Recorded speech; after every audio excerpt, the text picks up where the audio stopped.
નમસ્કાર વાલા વિદ્યાર્થી મિત્રો, હું દુધરેજા વિષ્ણુ અક્ષરમ પાઠશાલામાં આપનું હાર્દિક સ્વાગત કરું છું. તો વિદ્યાર્થી મિત્રો, ધોરણ 12 ગુજરાતી એનું માર્ચ 2024 નું પેપર આપણે સોલ્યુશન કરાવશું. તો અને એક અગત્યની બાબત કે પેપર સોલ્યુશન શા માટે કરવું જોઈએ. તો વિદ્યાર્થી મિત્રો, જૂના પેપરો જે છે, જો આપણે એનું સોલ્યુશન કરેલું હોય તો એ બધા મોસ્ટ આઈએમપી પ્રશ્નો હોય અને એના કારણે એ વારંવાર વાંચવાથી એવા ને એવા પ્રશ્નો આવનાર બોર્ડની પરીક્ષાની અંદર પૂછાતા હોય, ખૂબ જ અગત્યના પ્રશ્નો હોવાને કારણે. અને એના સિવાય એની પેપર સ્ટાઇલ જે છે એ પણ આપણને વારંવાર પેપર સોલ્યુશન કરવાથી યાદ રહી જતી હોય છે.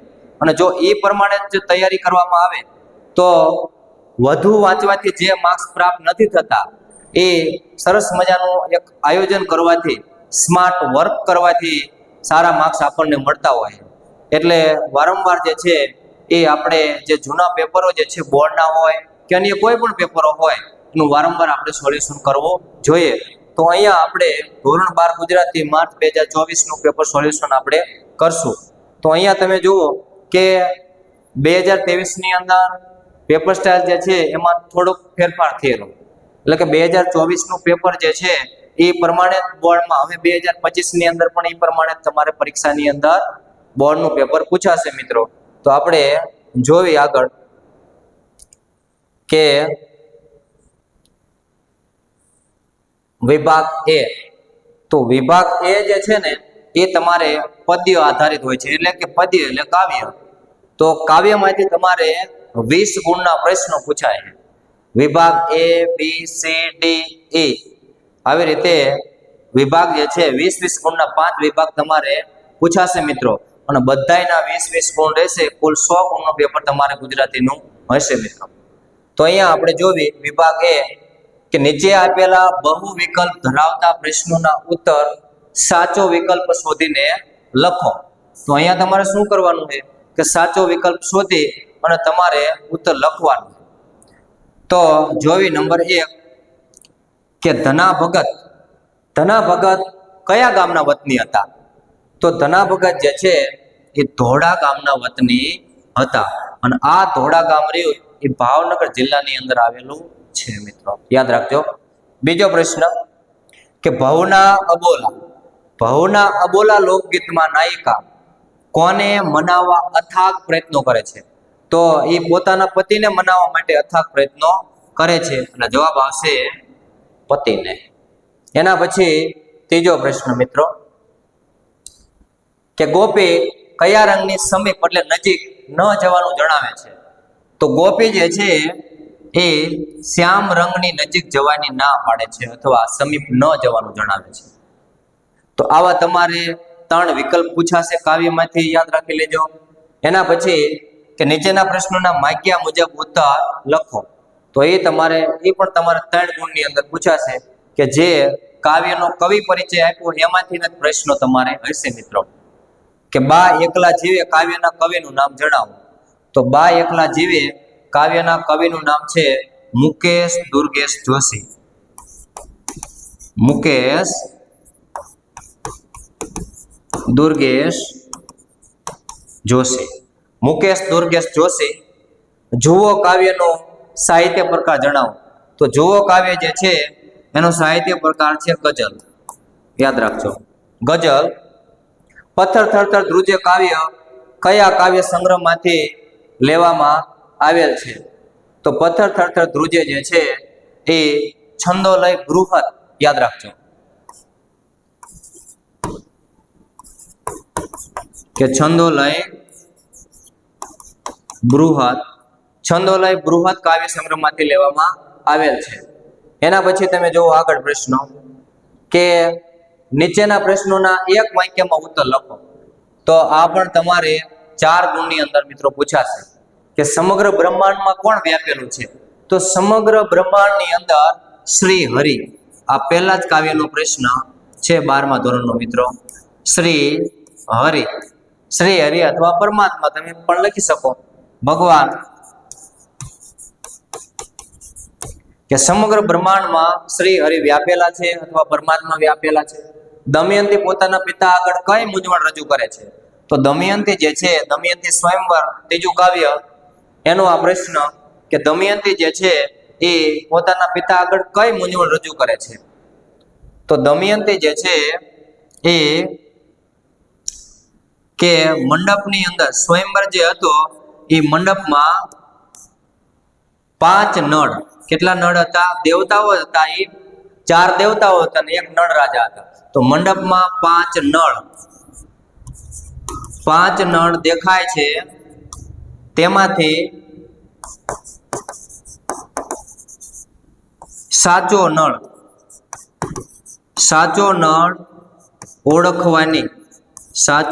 ઓળખવાની મૂંઝવણ રજૂ કરે છે. એટલે મંડપમાં 5 નળ દેખાય છે દમયંતીને, તો તેમાંથી સાચો નળ રાજા કયો છે એ ઓળખવાની મૂંઝવણ પોતાના પિતા પાસે રજૂ કરે છે કે બધા 5 સરખા લાગે છે. હવે એના પછી તમે આગળ જોઈએ આપણે મિત્રો કે પોતાને વનમાં જવા માટે લક્ષ્મણ ઉર્મિલાને કયું કારણ બતાવે છે? લક્ષ્મણ વનમાં જવા માટે આ ઉર્મિલાને કયું કારણ જણાવે છે? તો રામ સીતાની સેવા કરવા માટેનું કારણ જણાવે છે. યાદ રાખજો કે પોતાને વનમાં જવા માટે લક્ષ્મણ જે છે ઉર્મિલાને રામ સીતાની સેવા કરવા માટેનું કારણ બતાવે છે મિત્રો. એના પછીનો પ્રશ્ન કે ભાણીએ કપડાં ધોવાનો કયો સમય પસંદ કર્યો છે? તો આ છે 22મું કાવ્ય ભાણી. તો ભાણીએ કપડાં ધોવા માટે અંધારી રાતનો સમય પસંદ કર્યો, અથવા રાતનો સમય, એવી રીતે પણ તમે લખી શકો. તો અંધારી રાત જે છે એનો સમય એને પસંદ કરેલો, અંધારી રાતનો અથવા અંધારી રાત્રિનો. તો ભાણીએ અંધારી રાતનો સમય કપડાં ધોવા માટે પસંદ કરેલો. હવે એના પછી જુઓ 3-4 વાક્યમાં ઉત્તર લખો. મિત્રો આ બધા પ્રશ્નો જે છે ને જૂના તમારે જોતું જવાનું અને નવનીતની અંદર આપેલા એમાં તમારે ટીક કરી લેવાના. અને બીજી વસ્તુ કે પાઠ્યપુસ્તકના સ્વાધ્યાયના જે પ્રશ્નો તમને આપેલ છે, બોર્ડની પરીક્ષાની અંદર મોટા ભાગે પાઠ્યપુસ્તકમાં આપેલા સ્વાધ્યાયના પ્રશ્નો પૂછાતા હોય, એટલે બધા પહેલા તમારે એને તૈયાર કરી લેવા. હવે અહીંયા જોઈએ તો પરમાત્મા પૃથ્વી પર કયા કયા સ્વરૂપે રહેલો છે? તો પાણી તું, તેજ તું, આવા અલગ અલગ જે કેટલે તમારે 4-5 લીટીની અંદર જવાબ લખવાનો હોય, બરાબર? તો એ જોઈ લેવું. 4 દેવોએ એકબીજાને શાપ આપ્યા. દમયંતી સ્વયંવરનો આ પ્રશ્ન છે મિત્રો. તો 4 દેવતા યમરાજા અને એના સિવાય યમરાજા જે છે અગ્નિ દેવતા હે, વરુણ, અને પછી આ બધા દેવતાઓ જે 4 દેવતાઓ સ્વયંવરની અંદર આવેલા હતા, તો એકબીજા દેવતાઓ એકબીજાને શાપ આપે એ જોઈ લેવું. ભવના બોલા લોકગીતમાં નાયિકાને કયા દુઃખ વેઠવા પડે છે? એના પછી ઓલિયાએ ગ્રામજનોને શું કહ્યું અને તેનું શું પરિણામ આવ્યું? તો બધા પ્રશ્નો ખૂબ જ અગત્યના છે કે જે તમારે જોઈ લેવા અને વાંચી લેવા મિત્રો. એના પછી સવિસ્તર કોઈ પણ એક પ્રશ્નનો ઉત્તર તમારે આપવાનો, તો 2 માંથી કોઈ પણ એક લખવાનો. તમારે માત્ર ને માત્ર મિત્રો 2 માંથી એક જ પ્રશ્નનો ઉત્તર તમારે બોર્ડમાં લખવાનો હોય. 2 લખવાના બિલકુલ નથી, કારણ કે 2 ના માર્ક્સ મળતા નથી. કોઈ પણ એક સારો આવડતો હોય તમારે લખી નાખવાનો. દમયંતી સ્વયંવર કડવાની કથા તમારા શબ્દોમાં લખો. તમે વિચાર કરો, દમયંતી સ્વયંવરના પ્રશ્નો કેટલા 2-3 પ્રશ્નો આની અંદર પૂછાયેલા, અને બીજા પેપરોની અંદર પણ મિત્રો પૂછાયેલા છે જ તે. તો ખૂબ જ અગત્યનું ત્રીજું કાવ્ય છે, એટલે આપણને બધા જ પ્રશ્નો એના આવડવા જોઈએ. બોર્ડમાં એના પ્રશ્નો હોય જ મિત્રો, યાદ રાખજો કે બા એકલા જીવે કાવ્યના આધારે બાની વેદના તમારા શબ્દોમાં લખો. બા એકલા જીવે આ કાવ્ય જે છે એ પણ એટલું જ અગત્યનું છે મિત્રો. એના પછી વિભાગ 2 ની આપણે વાત કરવી તો પાઠ આધારિત ગદ્ય એટલે થાય પાઠ. આના કેટલા ગુણ? 20 ગુણ. તો ઓલાની જેમ જ તે તમારે 3 વિકલ્પ પૂછાશે કે વિકલ્પમાંથી સાચો વિકલ્પ શોધીને એનો ઉત્તર લખો. વિનોબા ભાવે ક્યાં આવ્યા ત્યારે બાપુના એક ભાષણની ગરમાગરમ ચર્ચા ચાલ્યા કરતી હતી. તો કઈ જગ્યાએ વિનોબા ભાવે આવ્યા હતા? ત્યારે ગાંધીજી જે છે એમના ભાષણની ગરમાગરમ ચર્ચા ચાલતી હતી. તો કાશી, યાદ રાખજો. ક્યાં આવ્યા ત્યારે? કાશી. એના પછીનો પ્રશ્ન કે ઉછીનું માગનારાઓની નજર કોના જેવી હોય છે? ઉછીનું જે લોકો માગે એની નજર કોના જેવી હોય? તો ગીધ જેવી. કોના જેવી હોય? ગીધ જેવી હોય છે. એના પછીનો પ્રશ્ન કે ચંદનવાડી આગળ કઈ નદી બહુ ઘાટીલો વળાંક લે છે? અમરનાથની યાત્રા એ વિનોદીની અમરનાથ નીલકંઠનું આ પાઠ જે છે મિત્રો, તો આ ચંદનવાડી જે છે એ કાશ્મીરની અંદર આવેલી, તો આ શેષ નદી જે છે ત્યાં બહુ ઘાટેલો વળાંક લે છે. એના પછીના પ્રશ્નો આપણે જોઈએ મિત્રો કે સૌજન્યશીલ પ્રભાશંકર પાઠનો સાહિત્ય પ્રકાર જણાવો. તો આ છે ચરિત્ર નિબંધ. ચરિત્ર નિબંધ યાદ રાખજો. જ્યારે કોઈ પણ વ્યક્તિની વાત કરવાની હોય ને, વ્યક્તિ વિશેષ, ત્યારે એ ચરિત્ર નિબંધ અથવા ચરિત્ર લેખ એને કહેવાય મિત્રો. તો સૌજન્યશીલ પ્રભાશંકર, અને ઘણી બધી વખત એવો પ્રશ્ન પણ પૂછાય કે પ્રભાશંકર માટે કયો વિશેષણ વપરાયેલું છે? તો જો અહીંયા લખેલું છે સૌજન્યશીલ, તો સૌજન્યશીલ પ્રભાશંકર મિત્રો સૌને ગમી જાય એવા ચારિત્ર્યવાન માણસ હતા પોતે, બરાબર. તો એનો પ્રકાર છે ચરિત્ર નિબંધ. એના પછી કે મહાત્માના માણસ પાઠના લેખકનું નામ જણાવો. મિત્રો આ જે છે આ લેખિકા છે, મહાત્માના માણસ પાઠના લેખિકા, જેનું નામ છે ધીરુબેન પટેલ. યાદ રાખજો, ધીરુબેન પટેલ. તો ધીરુબેન પટેલ જે છે મહાત્માના માણસનું મુખ્ય પાત્ર, એનું નામ છે મણિભાઈ. એ પણ તમને ખબર હોવી જોઈએ. સેલ્વી પંકજમ પાઠ જે છે એ લેખકની કઈ સાહિત્ય કૃતિમાંથી લેવામાં આવેલ છે? તો આ સેલ્વી પંકજમ જે છે એ સાહિત્ય કૃતિ મિત્રો એ તમે જોઈ લેજો, બરાબર. થોડુંક ડિફિકલ્ટી છે, મને અત્યારે યાદ નથી આવતું, એટલે તમારે જોઈ લેવું. એના પછીનો પ્રશ્ન કે વિજુ કેટલી ચોપડી ભણેલી હતી? તો વિજુ જે છે ને મિત્રો એ 4 ચોપડી. યાદ રાખજો, વિજુ 4 ચોપડી ભણેલી હતી. એના પછી અનુરુદ્ધ અને તેના મિત્રો કઈ રમતમાં લીન થઈ ગયા હતા? તો અનુરુદ્ધ અને તેના મિત્રો જે છે એ મિત્રો લખોટાની રમતમાં લીન થઈ ગયા હતા. તો યાદ રાખજો. પછી ડોક્ટર બાબા સાહેબના જીવનની તત્વત્રયી કઈ છે? તો જે પાઠનું આપણે નામ આપેલું છે, બરાબર, સમતા,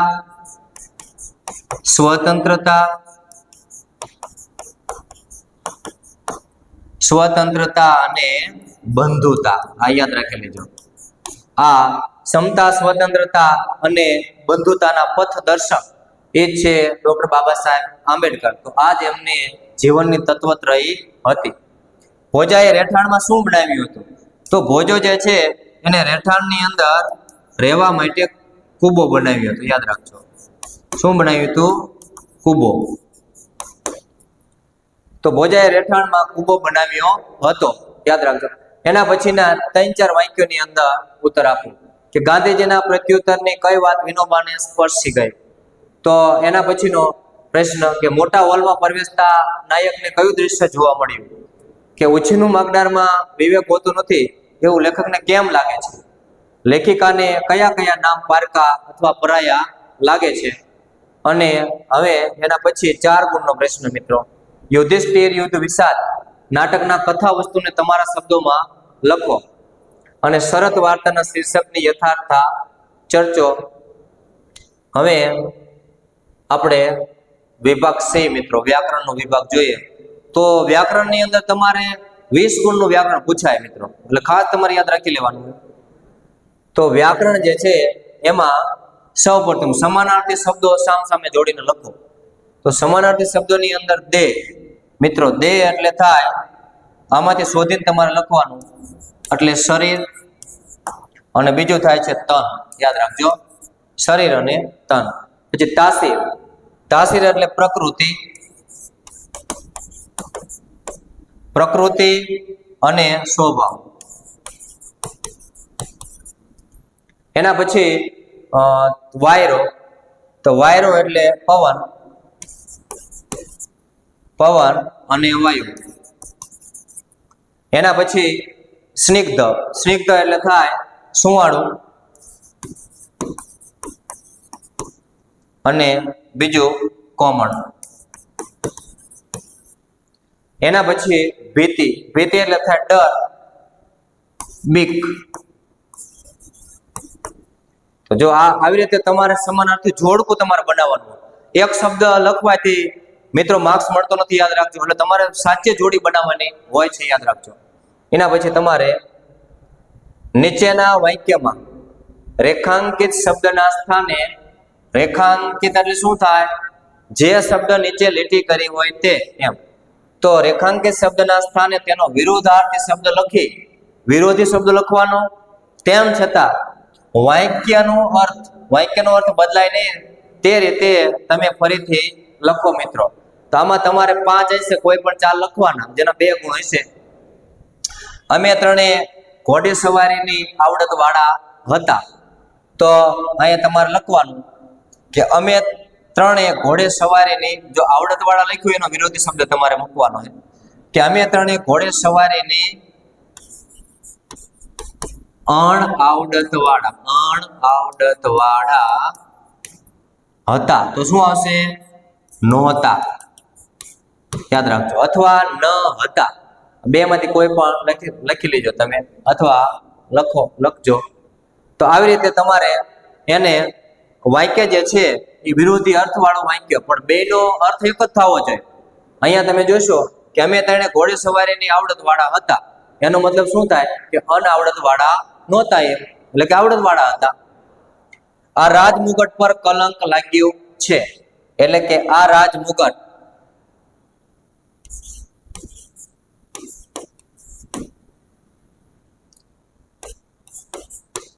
નિષ્કલંક નથી. કહેવાનો મતલબ કે આ રાજમુગટ પર કલંક લાગ્યું છે, એટલે કે આ રાજમુગટ નિષ્કલંક નથી, કલંક લાગેલો છે, એમ. એટલે આવી રીતે તમારે એનો શબ્દ મૂકી અને લાગ્યું છે તો નથી લાગ્યું, એમ. મેનાબેન ઉત્સાહમાં આવી ગયા. તો કે મેનાબેન, આની જગ્યાએ તમારે પહેલા વિરોધી શબ્દ મૂકવાનો કે મેનાબેન નિરુત્સાહી રહ્યા નહીં. જો યાદ રાખજો, નિરુત્સાહી રહ્યા નહીં અથવા નિરુત્સાહમાં ન રહ્યા. બરાબર? તો આવી રીતે તમારે એનો વિરોધી શબ્દ મૂકી અને વાક્યને બદલાવાનું હોય. હું અસભ્ય માણસમાંથી સેવક બન્યો છું. કે હું અસભ્યનો વિરોધી શબ્દ શું થાય? સભ્ય. તો હું સભ્ય માણસમાંથી સેવક બન્યો છું. તો કે બન્યો નથી. આવો હશે મિત્રો કે હું સભ્ય માણસમાંથી સેવક બન્યો નથી. મને શરત મંજૂર છે, એટલે કે મને શરત ના મંજૂર નથી, એમ.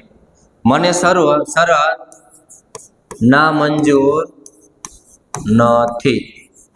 જો વાક્ય હકાર હોય તો મિત્રો એને નકાર બનાવવાનો, નકાર હોય તો હકાર બનાવવાનો. આ ધ્યાનમાં લેવું. નીચે શબ્દ સમૂહ એના માટેનો એક શબ્દ તમે લખો. તો જીવન માત્ર પ્રત્યે એકાત્મતા અથવા સરખાપણું. તો આપણે આને કહેવાય સમરસતા. શું કહેવાય? સમરસતા. વડના વૃક્ષ પર આવતું ફળ એને આપણે કહેવાય ટેટા. ટેટા કહેવાય એનું ફળ. વડનું જે ફળ હોય એને ટેટા કહેવાય મિત્રો. ધ્યેયહીન સૂઝબૂઝ વિનાનું, તો એને દિશા શૂન્ય કહેવાય. દિશા શૂન્ય અથવા અબૂધ પણ કહેવાય. યાદ રાખજો. એના પછી સમુદ્રમાં લાગેલો અગ્નિ. તો સમુદ્રમાં અગ્નિ લાગ્યો હોય એને આપણે કહેવાય વડવા નલ. વડવા નલ. યાદ રાખજો, વડવા નલ. આંખનો પલકારો પડ, આપણે એને નિમિષ કહેવાય. નિમિષ, ફાડીશ. અને પલક પણ કહેવાય મિત્રો. આ 2 માંથી કોઈ પણ તમે એક લખી શકો, નિમિષ અથવા પલક. હવે તળપદા શબ્દો શ્રેષ્ઠ ભાષાનો માન્ય અર્થ લખો.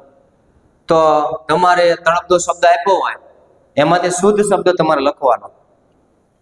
હાટેથી, મિત્રો હાટ એટલે દુકાન, તો થાય દુકાનેથી. હાટેથી એટલે દુકાનેથી. ટાણું એટલે સમય થાય, તો ટાણે એટલે સમયે. યાદ રાખજો, આવી રીતે તમારે લખવાનું હોય. હવે સાચી જોડણી લખો. તો સાચી જોડણી જે તમારે ખોટી જોડણી તમને આપેલી હોય, 3 આપી છે, એમાંથી કોઈ પણ 2 લખવાની. આપણે 3 ને 3 લખી લેવાનું. વ્યાકરણ મિત્રો 20 ગુણનું તમારે પૂરેપૂરું લખી લેવાનું. એકાદું કદાચ ખોટું પડી જાય તોય આપણે વાંધો આવે નહીં. યુધિષ્ઠિર, તો આવી રીતે સાચી જોડણી લખાય યુધિષ્ઠિર. બરાબર. શ્વેત કેતુ, તો શ્વેત કેતુ જે છે એ આવી રીતે લખાય શ્વેત કેતુ. એના પછી સુનકાર, તો સુનકાર જે છે એ આવી રીતે સુનકાર. બરોબર. તો આવી રીતે જોડણી તમારે સાચી લખવાની. એના પછી હવે કૌંસમાં દર્શાવેલ સૂચન પ્રમાણે કોઈ પણ 6 લખો એમ. તો અહીંયા જે તમારે કૌંસની અંદર જે પ્રમાણે સૂચન આપ્યું હોય એ પ્રમાણે તમારે જવાબ લખવાના. અહીંયા શું કીધું? નિપાત શોધો. કે માનવતાનો દરજ્જો તો વાઇસરોયની કાઉન્સિલના સભ્ય કરતાંય ઊંચો છે. તો અહીંયા તમે જોઈશો મિત્રો, નિપાત કોને કહેવાય? કે જે વાક્યની અંદર ભાર દર્શાવતા હોય એવા શબ્દો. બરાબર. અહીંયા ય આપેલ છે. આ ય જે છે ને એ પણના અર્થમાં વપરાયેલો છે. મિત્રો યની એક ખાસિયત છે કે કોઈ ય નિપાત જે છે ને એ જ્યારે પણના અર્થમાં વપરાયો હોય તો કોઈ પણ શબ્દની પાછળ જોડાઈને આવે છે. એટલે આ બંને જે છે ને એ નિપાત છે. એટલે આનો જવાબ કેવો આવે? તો. અને બીજો આવશે પણ. આવું તમારે શોધીને આમાં લખવાનું તમારે. વાત કરતામાં હવે અહીંયા નિપાત મૂકો, ખાલી જગ્યામાં નિપાત તમારે મૂકવાનો. વાત કરતામાં તો માતા ફફડી ઉઠી. અહીંયા આવશે તો. હવે વિશેષણ શોધો આ વાક્યમાં કે હું જંગલી જાનવર જેવો છું. તો વિશેષણ શોધવા માટે સૌથી શોર્ટકટ બાબત કોઈ હોય તો કેવો, કેવી, કેવું, કેવા. તો જો જે જવાબ મળે ને, પ્રશ્ન તમે કેવો, કેવી, કેવું દ્વારા પૂછો કે હું કેવો છું એમ, તો જંગલી જાનવર જેવો. બરાબર. તો અહીંયા જુઓ તમે, કેવો, હું કેવા જાનવર જેવો છું, તો જંગલી. તો જંગલી જે છે એ જાનવર જે છે એના અર્થમાં વધારો કરતો શબ્દ મિત્રો. તો અહીંયા જંગલી જે છે વિશેષણ બને છે મિત્રો. એટલે આવશે જંગલી. પછી વિશેષણ લખો. ખાલી જગ્યામાં વિશેષણ તમારે લખવાનું. ઉછીનું માગનારની એક ખાસિયત હોય છે. તો અહીંયા એક જે છે એ આવશે સંખ્યાવાચક વિશેષણ. એક ખાસિયત હોય છે. એના પછી અમરનાથ જવા માટે અષાઢ કે શ્રાવણ માસ અનુકૂળ રહે છે. અહીંયા તમારે કૃદંત શોધો. તો અહીંયા કૃદંત જે છે મિત્રો એ તમારે શોધવાનું. તો અહીંયા જો જવા માટે આ છે કૃદંત. તો આનો જવાબ આવશે જવા. એના હાથ પર ઝાપટ, ખાલી જગ્યામાં કૃદંત લખો. તો શું આવશે? ઝાપટ મારીને કહ્યું. બરાબર. આ મણિભાઈની પત્ની જે છે ને હીરા, એને એના પતિને ઝાપટ મારીને કીધું હતું. એના હાથ પર ઝાપટ મારીને કહ્યું. તો જો આ ખાલી જગ્યામાં મારીને કહ્યું એવું આવશે. એના પછી મિત્રો કૃદંત શોધી અને પ્રકાર જણાવો એવું કીધું. તો આમાં કૃદંત શોધવાનું પછી પ્રકાર જણાવવાનું. દૂરથી આવતો દેખે વાલાને કંઈક વેગથી. તો અહીંયા આવતો. બરાબર. તો તમારે આવતો આવું લખી અને એનો પ્રકાર જણાવવાનો.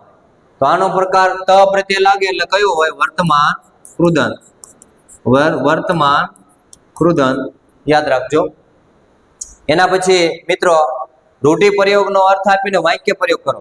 તમારે 2 ગુણની અંદર પૂછાય છે, 3 માંથી કોઈ પણ 2 લખવાના હોય છે, પણ તમારે 3 ને 3 લખી નાખવાના. તો અહીંયા તમારે પહેલા એનો અર્થ આપવાનો, પછી તમારે વાક્ય બનાવવાનું. તમને સારું લાગે એવું, પણ આને બંધ બેસતું વાક્ય તમારે બનાવવું પડે. અને વાક્યમાં ઠરી ઠામ બેસવું, રોડાવી લેવું, દિલમાં રામ વસવા એવા શબ્દો એ પહેલા આવે છે. અર્થ નહીં પણ શબ્દો આવે છે.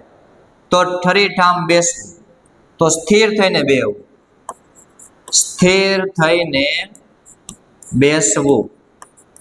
અથવા તમારે શાંતિથી બેસવું, નિરાંતે બેસવું એવું પણ થાય. રોડાવી લેવું. તો રોડાવી લેવું એટલે શું થાય? ચલાવી લેવું. ચલાવી લેવું. ચલાવી લેવું એટલે હાકી લેવું એમ નહીં મિત્રો, પણ કોઈ વસ્તુ વગર આપણે ચલાવી લેવી એના અર્થમાં છે ચલાવી લેવું. દિલમાં રામ વસવા એટલે દિલમાં દયા હોવી, આપણા હૃદયની અંદર દયા હોવી એવું થાય. એટલે દિલમાં દયા હોવી, આપણા હૃદયની અંદર દયા હોય એને કહેવાય દિલમાં રામ વસવા મિત્રો. બરાબર. એના પછી હવે તમારે આ 3 ગુણની અંદર મિત્રો આ જે છે ને એ થોડુંક તમારે અઘરું પડે, એટલે એ તમારે ખાસ વારંવાર વાંચવાનું છે. આ સૂચના પ્રમાણે જ આપણે આના જવાબ લખવાના હોય. તો લેખન રૂઢિની દ્રષ્ટિએ સુધારીને લખો મિત્રો. જો અહીંયા તમારે જોડણીમાં ભૂલ હોઈ શકે, અનુસ્વારની ભૂલ હોઈ શકે, પૂર્ણ વિરામની એવા ચિહ્નોની ભૂલ હોઈ શકે, ગમે ભૂલ હોઈ શકે, તો ભાષાને આપણે શુદ્ધ લખવાની. લેખન રૂઢિ અને ભાષા શુદ્ધિ 2 પ્રશ્નો પૂછાય. તો આગલી સાંજે ઘોડા પસંદ કરી લીધા. અહીંયા તૂટક ફૂટક શબ્દો આપેલા છે, એને આપણે વ્યવસ્થિત લખવાના. તો આગલી સાંજે ઘોડા પસંદ કરી લીધા, આવું આવશે મિત્રો. બરાબર. આગલી સાંજે ઘોડા પસંદ કરી લીધા. હવે ભાષા શુદ્ધ કરો. એના પછીનું વાક્ય, પટણીની 100 વર્ષની કારકિર્દીમાં કાર્યસિદ્ધિઓ અસંખ્ય છે. તો આ જે છે અહીંયા આપણે સોલ્વ કરશું આને, કે પટણીની 100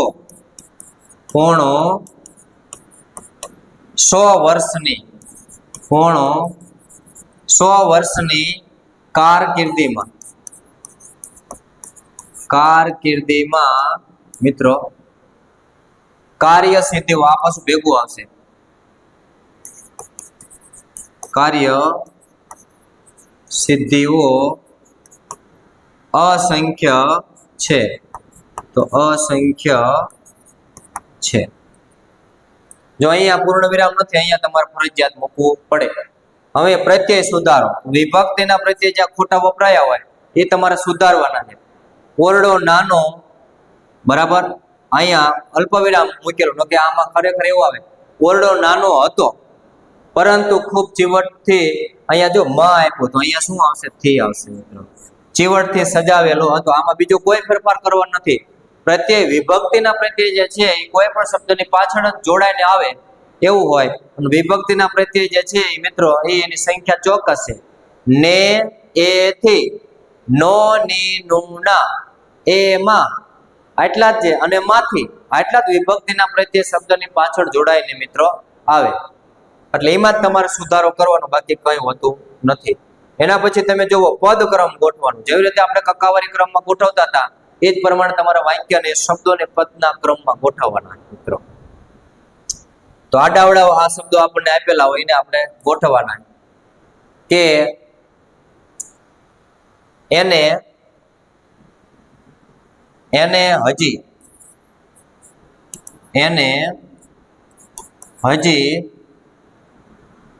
બધું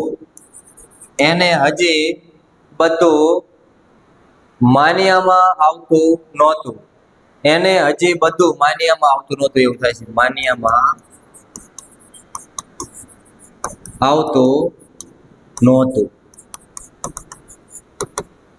બરાબર. એને હજી બધું માન્યામાં આવતું નહોતું. આડાવાળા શબ્દોને તમારે આવા ક્રમમાં, વાક્યના ક્રમમાં ગોઠવવાના હોય. હવે 4 ગુણમાં પૂછાતો ટોપિક મિત્રો, સૌથી અગત્યનો ટોપિક, અને થોડીક જ મહેનત કરવાથી તમારે રોકડા 4 ગુણ મળી જાય. કુલ તમારે બોર્ડની પરીક્ષાની અંદર તમારે 3 માંથી કોઈ પણ 2 લખવાના, જેની અંદર સંયુક્ત સંકુલ વાક્યોને સાદા વાક્યોમાં ફેરવી અને લખો. એવો જ પ્રશ્ન બીજો પૂછાય, સાદા વાક્યોને તમારે સંયુક્ત અને સંકુલ વાક્યમાં ફેરવીને લખો. તો 2 રીતે ફેરવવાના, અને બંનેના 2 ગુણ, 3 વાક્યો અને એમાંથી 2 લખવાના, બીજા 3 વાક્યોને 2 લખવાના. કુલ 4 ગુણનો સૌથી મોટો ટોપિક મિત્રો. તો પહેલા વાક્યમાં શું કરવાનું છે? તમારે કંઈ કરવાનું નથી, સાદા વાક્યમાં ફેરવવાના છે.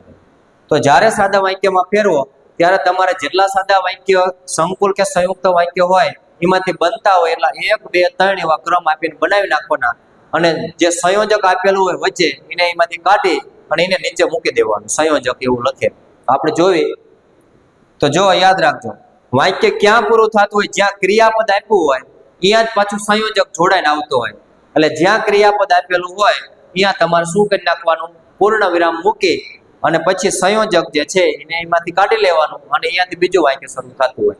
તો આપણે જોઈએ અહીંયા નંબર 1 કે એણે 1001 વાર નિર્ણય કર્યો હશે. જો હશે સુધી અહીંયા પહેલું વાક્ય, તો અહીંયા તમારે શું કરવાનું, પૂર્ણ વિરામ મૂકી દીધું. પછી આ કે જે છે ને એ સંયોજક છે, તો એને આપણે કાઢી લેવાનું અને આ છે બીજું વાક્ય કે ફરી આવું બનવા ન દેવું. આ બે વાક્યો તમારે લખીને હવે છેલ્લે શું તમારે લખવાનું, સંયોજક. આવું લખી અને આ જે સંયોજક જે છે એ તમારે નીચે મૂકી દેવાનું. તો આ થઈ ગયું તમારે સાદા વાક્યમાં ફેરવાઈ ગયું. આવી રીતે તમારે ફેરવવાનું. હવે આ તમે વાક્ય જોઈશો ને તો આના અંદર કોઈ સંયોજક આપેલ નથી મિત્રો. બોર્ડની પરીક્ષાનું વાક્ય છે, તેમ છતાં આમાં શું ભૂલ છે તો કે માણસના હૃદયમાં દુકાળની ભીષણતા હોય છે, પણ અહીંયા પણ વચ્ચે આપેલું છે. તો પણ બધી જગ્યાએ જે છે સંયોજકનું કામ કરતું નથી, નિપાત તરીકે પણ આવી શકે છે. તો અહીંયા જુઓ, આવા કોઈ બે વાક્યોને છૂટા પાડવાનું કામ આ શબ્દ આપણને કરતો નથી. એટલે આ છૂટા નહીં પડે, પણ જે છે એ નિપાત તરીકે વપરાયેલો છે એટલે આપણને આમાંથી ખબર પડે છે. એટલે આપણે આમ નામ રહેવા દઈશું આને. એના પછીનું વાક્ય કે શ્વેત કેતુએ પાણીમાં હાથ ફેરવ્યો. જો અહીંયા વાક્ય પૂરું થઈ ગયું મિત્રો. તો અહીંયા વાક્ય પૂરું, પૂર્ણ વિરામ. પણ એ ગાંગડો બિલકુલ જણાયો નહીં. જો અહીંયા પણ આપેલું તો આ જે છે પણ એ બે વાક્યને જોડવાનું કામ કરે, એટલે આ બીજું વાક્ય અને છેલ્લે તમારે સંયોજક મૂકી અને પછી કરી નાખવાનું પણ. બરાબર? તો આ રીતે તમે સોલ્વ કરી શકો મિત્રો. હવે એના પછી તમારે હવે સાદા વાક્યોને સંયુક્ત કે સંકુલ વાક્યોમાં આમાં જાજો તફાવત નથી બહુ, પણ તમારે વચ્ચે સંયોજક મૂકવાનું. ઓલામાં કાઢવાનું હતું, આમાં મૂકવાનું. કે અમારી ઘણી ખરી ચીજોની માલિકી અમારી, પણ કબજો ગીધુભાઈ દંપતીનો રહેતો. તો અહીંયા જે છે એ આને આપણે કાઢી નાખશું. અમારી ઘણી ખરી ચીજોની માલિકી અમારી, પણ એટલે અહીંયા શું આવશે મિત્રો, આને ઉમેરી દેવાનું. પણ કબજો ગીધુભાઈ દંપતીનો રહેતો. આવું તમારે સળંગ વાક્ય બનાવી નાખવાનું કે જે આપણને ટૂંકા વાક્યો બે ત્રણ આપેલા હોય એનું એક સંયોજક વચ્ચે મૂકી અને જેટલા એક કે બે જે સંયોજક આવતા હોય એ મૂકીને તમારે શું કરી નાખવાનું છે, તમારે સંયુક્ત અથવા સંકુલ વાક્ય બનાવી નાખવાનું છે. તો યાદ રાખજો. દેવરાજ કેમ્પના સ્ટેશને ઉતર્યો. અહીંયા પૂર્ણ વિરામ આપણને આવ્યું. જો અહીંયા વાક્ય પૂરું થઈ જાય, એને સૌ પહેલા એની બાની યાદ આવી. તો અહીંયા વચ્ચે સંયોજક આવે, પણ જે લાગુ પડતું હોય એ જ તમારે સંયોજક મૂકવાનું. તો અહીંયા કે જ્યારે દેવરાજ કેમ્પના સ્ટેશને ઉતર્યો ત્યારે આને તમારે કાઢી નાખવાનું. ત્યારે સંયોજક મૂક્યું, ત્યારે એને સૌ પહેલા એની બાની યાદ આવી. તો આવી રીતે તમારે વાક્યમાં સંયોજક મિત્રો મૂકી અને સંકુલ કે સંયુક્ત વાક્ય બનાવવાના હોય છે. એના પછીનું ઉદાહરણ જોઈએ કે 12 વર્ષ વન વગડામાં આથડિયા. અહીંયા વાક્ય પૂરું થઈ જાય. બરાબર? તો અહીંયા આવશે સંયોજક. કોણ જાણે કેટલા વર્ષ કાઢવાના હતા? તો અહીંયા કયું સંયોજક આવે કે 12 વર્ષ વન વગડામાં આથડિયા. હવે કેટલા, હવે કોણ જાણે કેટલા વર્ષ કાઢવાના હતા? તો અહીંયા આવશે હવે. તો આવા તમારે સંયોજક મૂકી અને વાક્યને ફેરવવાનો હોય મિત્રો. હવે આ જે 5 ગુણની અંદર અર્થગ્રહણની અંદર તમારે આને આપણે કહેવાય કાવ્ય અર્થગ્રહણ અથવા પદ્ય અર્થગ્રહણ. તો કાવ્ય વાંચી અને નીચેના પ્રશ્નોના ઉત્તર તમારે મિત્રો આપવાના હોય કે જે 5 ગુણની અંદર બોર્ડની પરીક્ષાની અંદર તમારે પૂછાય. મિત્રો આના બધાના પ્રશ્નો તમારે કાવ્યમાં સીધી કાવ્ય પંક્તિ લખવાની નથી, પણ તમારે શું કરવાનું છે, કાવ્યને વાંચતું જવું અને પ્રશ્નના ઉત્તર તમારે આપતું જવાનું છે. એ પ્રમાણે તમારે લખવાનું. અને છેલ્લો પ્રશ્ન શીર્ષક આપેલ હોય તો એ કાવ્યનું મહત્વની વસ્તુ હોય એને અનુલક્ષીને તમારે જાતે શીર્ષક બનાવીને એનો જવાબ લખવાનો મિત્રો. એના પછી આવશે ગદ્યાર્થ ગ્રહણ, ગદ્ય ખંડ, એટલે કે કોઈ પેરેગ્રાફ જે છે એને વાંચી અને એને નીચે આપેલા પ્રશ્નના ઉત્તર તમારે લખવાના. તો જે પ્રશ્નો આપણને આપવામાં આવેલા હોય એ પ્રશ્નના ઉત્તર તમારે જે આ પેરેગ્રાફ હોય એની અંદર તે શોધીને લખવાના હોય, પણ આ પ્રશ્નો હોય એ પ્રમાણે તમારે જવાબ લખવાના હોય છે. એ પણ તમારે ધ્યાનમાં લેવું. એના પછી મિત્રો તમારે સંક્ષેપીકરણ. તો સંક્ષેપીકરણ એટલે શું થાય? તો જે તમારે પેરેગ્રાફ આપેલો હોય એને ત્રીજા ભાગની અંદર સંક્ષેપ કરી ટૂંકો કરી અને લખવાનું હોય, એના મૂળ હાર્દને વળગી રહી અને પછી તમારે એને ત્રીજા ભાગમાં સંક્ષેપ કરવાનો હોય છે. એના પછી કાળ, કથન અને રીતિ પ્રમાણે વિચાર વિકાસના ક્રમમાં ગોઠવો. આ 5 ગુણની અંદર પૂછાય તમારે આ પેરેગ્રાફમાં કેવું હોય. તમારે પાઠ આપેલા હોય તો પાઠની અંદરથી ને આપણા પાઠ્યપુસ્તકની અંદરથી કોઈ એવો 5-7 લીટીનો પેરેગ્રાફ સીધો લઈ અને વાક્યને આડાઅવડા કરી અને તમને બોર્ડમાં સીધો પરીક્ષામાં મૂકી દેવામાં આવશે. એને તમારે પાઠના ક્રમ પ્રમાણે વિચાર વિકાસના ક્રમમાં વ્યવસ્થિત ગોઠવવાનો હોય. એટલે આ તમારે ક્રમમાં વાક્યોને ગોઠવવાના હોય વ્યવસ્થિત. એના પછી લેખન સજ્જતા. તો લેખનની અંદર તમારે એક અરજી પૂછાશે મિત્રો. તો અરજી જે છે મોટા ભાગે કેવી પૂછાતી હોય, તો સમસ્યા કોઈ હોય, કોઈ પ્રશ્ન હોય એવી તમારે અરજી પૂછાશે. અને કાં પછી તમારે ક્યાંક નોકરી કરવાની, કોઈ ગુજરાતી શિક્ષક તરીકે નોકરી કરવા માટે, નિમણૂક માટે, તો શાળાના આચાર્યને અરજી કરવાની, કોઈ ક્લર્ક માટે, કોઈ વિજ્ઞાન શિક્ષક માટે, કોઈ સંસ્થા, શાળા કે મહાશાળા, તો આવી રીતે અરજી આપણને પૂછાતી હોય. કાં પછી કોઈ ખાડા ખાબોચે થઈ ગયા હોય, તો રસ્તો ખરાબ થઈ ગયો હોય, કોઈ ઢોરનો ત્રાસ વધી ગયેલો હોય, અથવા તમારે ઉકરડા ને એવું બધું હોય તો ગંદકી ફેલાણી હોય, તો આવા જે તે લાગતા ઓળખતા મુખ્ય અધિકારી જે છે એને આપણી જે સમાજની સમસ્યાઓ જે છે એને અનુલક્ષી અને અરજી તમને પૂછવામાં આવતી હોય. એટલે આવી અરજી વારંવાર તમારે વાંચતા રહેવું, જેથી કરી અને પરીક્ષામાં પૂછાય તો વાંધો આવે ને. એ તમારે 5 ગુણની અંદર પૂછાશે. એના પછી મિત્રો આવશે તમારે વાદાત્મક ગદ્ય. તો મિત્રો વાદાત્મક ગદ્ય એટલે શું? વાદ વિવાદ કરનારું ગદ્ય, દલીલ બધું રજૂ કરવાનું હોય છે. અને એના અથવામાં તમારે એક પૂછાય ભાવાત્મક ગદ્ય. એટલે ખાસ યાદ રાખી લેજો. તો ભાવાત્મક ગદ્ય જે છે 80 શબ્દોની અંદર તમારે આશરે 14-15 લીટીની અંદર એક મુદ્દા ઉપરથી પેરેગ્રાફ લખવાનો હોય અને એની અંદર ટૂંકા વાક્યો લખીને ઉદ્ગાર ચિહ્નો, પ્રશ્નાર્થ ચિહ્નોનો ઉપયોગ કરી અને આખો પેરેગ્રાફ જે છે એ તમારે લખવાનો હોય. તો જે તમને સારું લાગે, બેમાંથી જે સારામાં સારું આવડતું હોય, બેમાંથી કોઈ પણ એક લખવું. એના પણ તમારે 5 ગુણ રહેશે. એના પછી 250 શબ્દોની અંદર તમારે 10 ગુણની અંદર નિબંધ પૂછાશે. તો નિબંધમાં કેવું હોય, તમારે નિબંધ 3 આપેલા હશે, બધાય મુદ્દાસર નિબંધ આપેલા હશે. તો આ નિબંધ જે છે એમાં તમારે 3માંથી જે સારામાં સારું તમને આવડતો હોય કોઈ પણ એક નિબંધ પસંદ કરી અને વ્યવસ્થિત મુદ્દાસર, જો મુદ્દા તમારે મિત્રો લખવાના નથી, આવું પ્રસ્તાવના એવું પણ તમારે લખવાનું નથી. અને છેલ્લે ઘણી બધી વખત આપણને જો ઉપસંહાર આપેલું હોય તો ઉપસંહાર એવા શબ્દો પણ લખવાના નથી, પ્રસ્તાવના બાંધવાની હોય. પ્રસ્તાવના બાંધી અને જે મુદ્દા આપ્યા ને એ પ્રમાણે મુદ્દાસર ક્રમિક નિબંધને લખતો જવાનો હોય, એને આપણે કહેવાય મુદ્દાસર નિબંધ. તો આવી રીતે યોગ્ય નિબંધ વ્યવસ્થિત 250 શબ્દોમાં લખવાથી આપણને સારામાં સારા માર્ક્સ મિત્રો મળતા હોય. તો આશરે તમારે 3 પેજ, 3.5 પેજ જેવડો નિબંધ તમારે કમસે કમ લખવો અને વ્યવસ્થિત લખશો, ફકરા મુદ્દા પાડી અને વાંધો આવશે નહીં. તો વિદ્યાર્થી મિત્રો, આ હતું ધોરણ 12 ની ગુજરાતી બોર્ડની 2024ની પરીક્ષાનું પેપર. તો તમને બધાને મજા આવી છે જોવાની, અને જેને આ પેપર ન જોયું હોય તો જોઈ લેજો, અને જેથી કરીને તમારા બીજા વિદ્યાર્થી મિત્રોને પણ મોકલજો જે ધોરણ 12 ની અંદર ભણતા હોય, એવા તમામ વિદ્યાર્થીને કામ આવશે. જય હિન્દ.